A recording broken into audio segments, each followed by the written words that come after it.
nanay kumakaway. Hi, nanay! Ano masasabi niyo po na napaaga po ang inyong allowance? Maraming salamat po.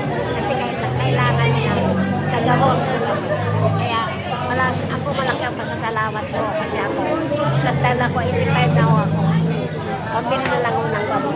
Mensahe niyo po sa ating butihing Yorme. Maraming salamat kay Mayor sa mga binigay niya sa amin ng mga pangginawa. Kaya talagang ano kay Mayor, idol na idol ako. Idol na idol. Ramdam niyo po bang mahal na mahal kayo ni Yorme, nay? Kasi ako sa amin, nung konsyal pa lang siya, pumapasok siya sa amin, sa bahay namin dito. Kaya Opo. talagang kaibigan ko. Tsaka mahal na mahal din kayo ni Yorme, nanay. Ano yun, dahil pagkano kami, magkakilala kami talaga. Ay ka muna kay Yorme, nay. Kaya maraming salamat sa inyo. Ang problema mo ngayon, problema din namin.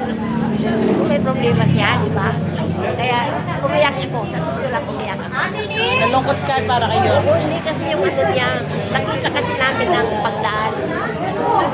Kaya naawan lang ko sa kanya, sa mga pinagdadaanan niya ngayon. Nakakaawan siya, di ba? Kaya ako, matanda na ako, Mayor. Ngayon, dati lang ako pasok sa bahay namin sa Dagupan ko. Diyan pa lang siya. Pumapasok na sa amin.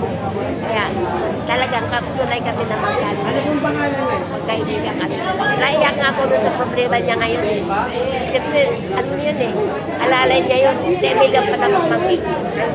Salamat, nanay. Maraming salamat kayo sa binigay niyo sa amin na maaga. Maraming salamat po. Salamat po.